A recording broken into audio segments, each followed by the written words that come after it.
Como acontece o julgamento de uma alma? É o que você vai ver agora no programa Apostolado na TV.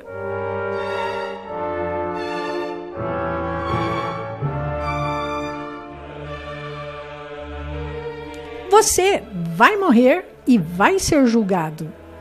Você vai para o céu, o purgatório ou para o inferno?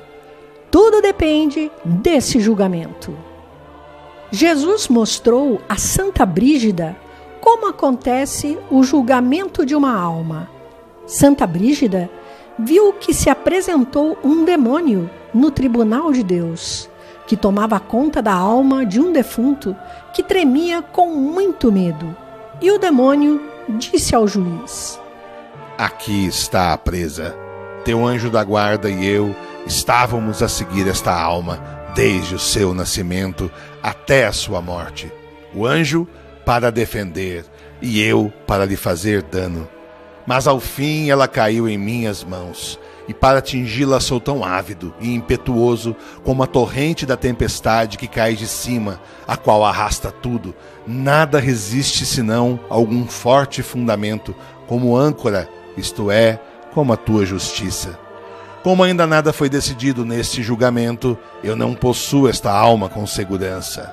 Por outro lado, a quero com tanto empenho como um animal que se acha esfomeado pela abstinência e que de tanta fome comeria até seus próprios membros. E assim, considerando que é um justo juiz no tocante a ela, aguardo a justa sentença. Jesus então respondeu: Por que esta alma está em suas mãos e por que te aproximastes mais dela do que o meu anjo? Porque seus pecados foram muito mais do que as suas boas obras. Mostra quais foram os pecados. Tenho um livro com a relação completa de seus pecados. Que nome tem esse livro? Seu nome é falta de obediência, e nesse livro há 7 divisões, como se fossem 7 livros. E cada uma das divisões tem 3 colunas, e cada coluna tem mais de 1000 palavras. Diga-me os nomes desses livros, porque embora eu saiba o nome deles e o conteúdo, quero que fales para que as pessoas conheçam a tua malícia e a minha bondade. O nome do primeiro livro é Soberba, e nele há 3 colunas. O segundo livro se refere à sua cobiça. O terceiro é sobre a inveja. O quarto livro é sobre a sua avareza. O quinto se refere à sua preguiça em todos os seus aspectos. O sexto livro é a cólera, que o fazia se irritar com muita facilidade. O sétimo livro era a sua sexualidade. O juiz permaneceu em silêncio enquanto se aproximava a Mãe de Deus, que estava mais distante. Ela disse: Quero disputar com esse demônio sobre a justiça. Amadíssima Mãe, se não se nega a justiça ao demônio, como se poderia negá-la a ti, que é a minha mãe e a Senhora dos anjos? Tu pode tudo, e tudo sabe em mim, mas não obstante fala, para que os outros saibam o amor que eu tenho por ti. Então, a Virgem Maria disse ao demônio: Te mando, diabo, que me responda 3 coisas. E mesmo que não queiras responder e seja o meu pedido imposto à força, estás obrigado por justiça, porque sou tua Senhora. Diga-me, porventura, tu conheces todos os pensamentos do homem? Não. Fico conhecendo somente aqueles que posso julgar pelos comportamentos exteriores das pessoas e por sua disposição em praticá-las, assim como os pensamentos que eu mesmo lhe sugiro em seu coração, pois ainda que perdi minha dignidade angélica, no entanto, pela habilidade de minha própria natureza, me ficou tanta sagacidade que pela disposição das pessoas posso entender o estado da sua mente. Mas os seus bons pensamentos não podem ser conhecidos por mim. Diga-me, diabo, ainda que seja contra a sua vontade. Quem é que pode apagar a escrita em teu livro? Nada pode ser apagado nos livros, a não ser o amor de Deus. A pessoa que tiver Deus em seu coração, mesmo sendo um grande pecador, automaticamente se apaga em meu livro muita coisa que estava escrito a respeito dele. A Virgem Maria perguntou pela terceira vez: diga-me, diabo, há porventura algum pecador tão imundo e tão afastado de meu filho que não possa alcançar o perdão enquanto vive a sua existência? Ninguém é tão pecador que, se quiser, não possa alcançar a graça de Deus enquanto vive. Sempre que alguém, por grande pecador que seja, muda sua vontade e sua disposição ruim em boa, revela que tem o amor de Deus e que quer permanecer nele. Isto acontecendo, todos os demônios não são bastante para arrancá-lo do bem e levá-lo para o mau caminho novamente. Então, Nossa Senhora disse a todos que estavam presentes: esta alma retornou a mim no final de sua vida, e ela me disse: vós sois a mãe da misericórdia e o auxílio dos infelizes. Eu sou indigno de suplicar ao vosso Filho, porque meus pecados são graves e muitíssimos, e de modo audacioso provoquei a ira dele, porque amei mais os meus prazeres e o mundo que a Deus, meu Criador. Por isso eu rogo, tenha misericórdia de mim. Vós que não a negais a ninguém que lhe peça, e portanto me volto a vós e prometo que, se viver, quero me corrigir e retornar por minha vontade ao vosso Filho, e não amar nenhuma outra coisa senão a ele. Mas sobretudo me pesa e me arrependo, sinto não ter feito nada para honrar vosso Filho, o meu Criador. Assim eu rogo, piedosíssima Senhora, tenha misericórdia de mim, porque a ninguém senão a vós tenho para recorrer. Com tais palavras e com esse propósito, esta alma veio a mim no final de sua vida. Eu pergunto, não devia ouvi-la? Quem, se de todo o coração e com um firme propósito de se corrigir na sua existência, fazendo uma súplica desta a outro, não merece ser ouvido? E quanto mais eu, que sou a mãe da misericórdia, não devo ouvir a todos os que invocam o meu auxílio? Nada sei a respeito desse propósito, mas se é segundo dizes, prova-o com razões manifestas. És indigno que eu te responda. No entanto, porque isto se faz para proveito de outros, vou te contestar. Tu, miserável, falaste que nada daquilo que está escrito em teu livro pode ser apagado, senão pelo amor de Deus. Meu filho, faça que o diabo abra esse livro e leia, e veja se tudo está ali, escrito por completo, ou se tem algo apagado. Então, Jesus disse ao demônio: onde está o teu livro? Em meu ventre. Qual é o teu ventre? Minha memória, porque no ventre está toda imundície e fedor. Assim, em minha memória está toda perversidade e malícia, que como péssimo fedor cheira em tua presença. Pois quando por minha soberba me afastei de ti e da tua luz, achei em mim toda a malícia, e se obscureceu a minha memória com respeito às coisas boas de Deus, e ficou nesta memória escrita toda a maldade dos pecados. Te ordeno que vejas com esmero e procures em teu livro o que está escrito, e se algo foi apagado sobre os pecados desta alma, e diga publicamente: olho o meu livro e vejo as coisas escritas de modo diferente do que eu pensava. Vejo que foram apagados aqueles 7 livros, divisões do livro da falta de obediência, que eu tinha nomeado anteriormente, e nada resta deles no meu livro, senão atrevimentos e licenciosidades. Então, Jesus disse ao anjo da guarda da alma: onde estão as boas obras desta alma? Senhor, todas as coisas estão na vossa presciência e conhecimento, tanto as presentes como as passadas e as futuras. Tudo nós conhecemos e vemos em vós, e vós em nós. Nem necessitamos de enumerá-los, porque todos eles vós conheceis. Mas porque quereis mostrar o vosso amor, o Senhor manifesta a vossa vontade a quem vos satisfaz. Desde que no princípio uniu esta alma ao corpo, eu estive sempre com ela, e tenho também escrito um livro de suas boas obras, e se quiserdes ver este livro, está em vosso poder. Não convém julgar, senão depois de ouvir e entender o bem e o mal, a fim de que tudo seja examinado cuidadosamente, a fim de que a sentença proferida represente o equilíbrio da verdade e a justiça, seja para a vida ou para a morte.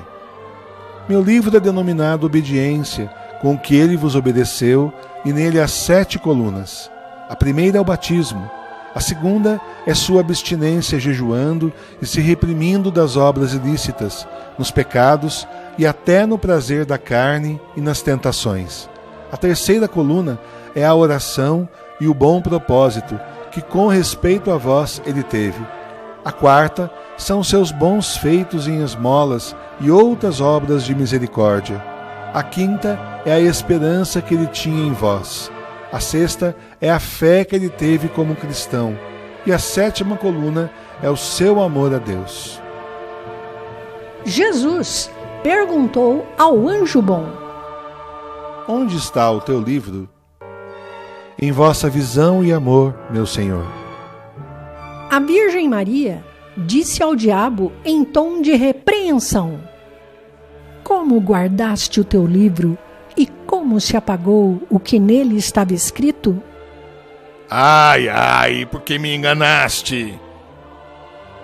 Jesus disse à sua mãe: Neste particular, a sentença te foi favorável, e com justiça ganhaste essa alma. Perdi e fui vencido, mas diga-me, juiz, até quando posso ter esta alma por seus excessos e atrevimentos? Eu te manifestarei. Os livros estão abertos e lidos. Mas me diga, diabo, ainda que eu sei de tudo, me diga se a justiça sobre essa alma deve permiti-la entrar ou não no céu. Permito-te que agora vejas e saibas a verdade da justiça. É a justiça em si que, se uma pessoa morrer sem pecado mortal, não tomaria as dores do inferno, e que quem tem o amor de Deus de direito pode entrar no céu, depois de se purificar dos seus pecados no purgatório. Já que te abri o entendimento e te permiti ver a luz da verdade e da justiça, me diga, para que o ouça quem eu quero, qual deve ser a sentença desta alma? Que se purifique de tal modo que nela não fique uma única mancha, porque ainda que por justiça ela te foi adjudicada, contudo ela ainda está imunda e não pode chegar a ti, senão após se purificar. E como tu, ó juiz, me perguntaste, agora também eu lhe pergunto: como deve se purificar e até quando tem de estar em minhas mãos? Mando-te, diabo, que não entres nela, nem a absorvas em ti, mas deve purificá-la até que esteja limpa e sem mancha, pois segundo a sua culpa padecerá a sua pena. Então, Jesus deu a sentença daquela alma. De 3 modos aquela alma pecou na visão, de 3 modos no ouvido, e de 3 outros modos pecou no tato. Portanto, a alma deve ser castigada de 3 modos. Na visão, primeiro deve ver e entender todos os seus pecados e abominações. Segundo, deve ver toda a tua malícia. Terceiro, deve ver todas as suas misérias e as terríveis penas das outras almas. Igualmente será afligida de 3 modos no ouvido. Primeiro ouvirá um horrível ai, porque quis ouvir o seu próprio louvor e os encantos do mundo. Segundo, deve ouvir os horrorosos clamores e zombarias dos demônios. Terceiro, ouvirá os opróbrios e as intoleráveis misérias, porque ouviu mais e com mais prazer os amores e os favores do mundo do que os de Deus, e serviu com mais empenho ao mundo do que a seu Deus. De 3 modos também se afligirá no tato. Primeiro arderá num fogo abrasadíssimo interiormente e exteriormente, de maneira que na alma não fique a menor mancha que não seja purificada pelo fogo. Segundo, padecerá um imenso frio, porque ardia em sua cobiça e era frio no seu amor a Deus. Terceiro, estará nas mãos dos demônios, para que não tenha nem o menor pensamento, nem a mais leve palavra, que não seja purificada, até que fique como ouro, que se apura no crisol e na forja, conforme a vontade de seu dono. Até quando estará esta alma nesta pena? Posto que sua vontade fosse viver no mundo, e era tão grande o seu desejo, que por sua própria vontade teria permanecido vivendo no corpo até o final dos tempos, esta pena vai durar até o fim do mundo. A minha justiça é que todo aquele que tem o amor de Deus e com todo o empenho me deseja e aspira estar comigo, separando-se do mundo, este sim, a pena dele deve lhe propiciar o céu, porque as provas e dificuldades da vida presente serão a sua purificação. Aquele que teme a morte por causa dos pecados e com medo da intensa pena futura que poderia receber, e se quiser ter mais tempo para se emendar, este deve ter uma pena leve no purgatório. Mas aquele que, se esquecendo de mim, deseja viver até o dia do juízo, ainda que não peque mortalmente, contudo, pelo imenso desejo de viver que tem, deverá ter uma pena perpétua até o dia do juízo. Bendito seja, meu filho, por tua justiça, que é plena de misericórdia. Ainda que nós o vejamos e saibamos tudo em ti, diga-me, para a inteligência e conhecimento das pessoas, que providência se deve tomar para diminuir tão longo tempo de pena, e qual seria o caminho a seguir para se evitar um fogo tão cruel? E como também poderá esta alma se livrar das mãos dos demônios? Nada te posso negar, porque és a mãe da misericórdia, e a todos proporciona e procura dar consolo e misericórdia. Existem 3 formas que fazem diminuir tão grande tempo da pena e que apaga aquele fogo terrível e também livra a alma das mãos do demônio. A primeira forma é: se alguém devolve o que ele injustamente tomou, roubou ou arrancou de outros, ou está obrigado a lhes devolver conforme decisão da justiça e não devolveu. Isto porque a alma deve se purgar ou pelas súplicas dos santos, ou pelas esmolas e boas obras dos amigos, ou por uma suficiente e necessária purificação. A segunda forma, para compensar a usura da pessoa que tem posse, é uma esmola vultuosa, pois através dela se apaga o pecado, como com a água se apaga a sede. A terceira forma é a oferenda de meu corpo, feita por ele no altar, celebrações de santas missas, confissão sacramental, sagrada comunhão e as súplicas de meus amigos. Essas 3 coisas são as que libertarão a alma daquelas 3 penas. E de que lhe servem agora as boas obras que por ti ela fez? Não perguntas porque o ignores, pois tudo sabes e vês em mim. Perguntas para ser mostrado aos outros o meu amor. Na verdade, a mais insignificante palavra não ficará sem remuneração. Também nem o mais ligeiro pensamento que teve em minha honra, pois tudo quanto fez por mim agora está diante dela e dentro de sua pena, para lhe servir de refrigério e consolo, sentindo menos ardor do que sofreria de outro modo. Por que essa alma está imóvel, como quem não move mãos nem pés contra o seu inimigo, e não obstante ela vive? De mim escreveu o profeta, que fui como um cordeiro emudecido diante de quem o tosqueava, e na verdade eu emudeci diante de meus inimigos. Portanto, a justiça que essa alma, por não ter tido interesse pela minha morte e por tê-la considerado sem importância, esteja agora como um menino que nas mãos dos homicidas não fala, permanece em silêncio. Bendito seja meu dulcíssimo filho, que nada faça injustiça. Tu disseste, meu filho, que esta alma podia ser socorrida pelos seus amigos e pela igreja, onde rezam teus amigos e as pessoas de fé. E por outro lado, bem sabes que ela me serviu de 3 modos. Primeiro, com a abstinência, pois jejuava nas vigílias das minhas festividades, e nelas ela se abstinha em meu nome. Segundo, porque li o meu ofício, e terceiro, porque cantava em minha homenagem.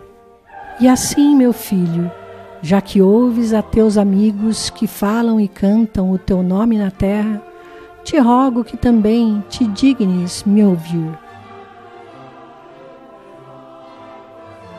Sempre se ouvem com mais benevolência as súplicas das pessoas prediletas de algum santo. E como tu és o que eu mais amo sobre todas as coisas, pede quanto queiras e lhe será dado. Esta alma padece 3 penas na visão, 3 no ouvido e 3 no tato. Te suplico, pois, meu filho amadíssimo, que lhe diminua uma pena na visão, para que não veja os horríveis demônios, ainda que sofra as outras penas. Porque tua justiça assim o exige, conforme a justiça de tua misericórdia, a qual não me oponho. Te suplico, em segundo lugar, que no ouvido diminua uma pena, para que não ouça sua desonra e confusão. Por último, te rogo que no tato lhe tires uma pena, para que não sinta esse frio maior que o gelo, o qual o merece ter, porque era frio em teu amor. Bendita seja, amadíssima Mãe, a ti nada se pode negar. Faça-se a tua vontade e seja conforme o teu pedido. Bendito seja tu, meu dulcíssimo filho, pela imensidão de teu amor e misericórdia. Naquele instante, apareceu um santo com outros santos e disse: Louvado seja, Senhor, nosso Deus, Criador e Juiz de todos. Esta alma em vida foi minha devota, jejuou em minha honra e me louvou fazendo súplicas da mesma maneira que a estes amigos vossos que se acham presentes. Assim, pois, suplico por eles e por mim, que tenhais compaixão com esta alma, e por nossas súplicas lhe deis o descanso e uma boa pena, e que os demônios não tenham poder para obscurecer a sua consciência. Pois se não lhes contém a fúria, eles irão obscurecê-la de tal modo que nunca essa alma conseguiria esperar o termo de seu infortúnio e atingir a glória, senão quando fosse tua vontade de olhar especialmente para ela com tua graça. Portanto, piedosíssimo Senhor, concede-lhe por nossas súplicas que em qualquer pena que ela receber, saiba positivamente que, acabando a pena, conseguirá então alcançar a glória perpétua. Assim o exige a verdadeira justiça, porque esta alma afastou muitas vezes sua consciência dos pensamentos espirituais e do entendimento das coisas eternas, e quis obscurecer sua consciência sem temer trabalhar contra mim, e portanto justo é, repito, que os demônios obscureçam a sua consciência. Mas porque vós, meus amadíssimos amigos, ouvistes as minhas palavras e as colocastes em obra, não se deve negar nada a vós, e assim farei o que pedis. Então responderam todos os santos: Bendito seja Deus em toda a vossa justiça, que julga justamente e não deixa nada sem castigo.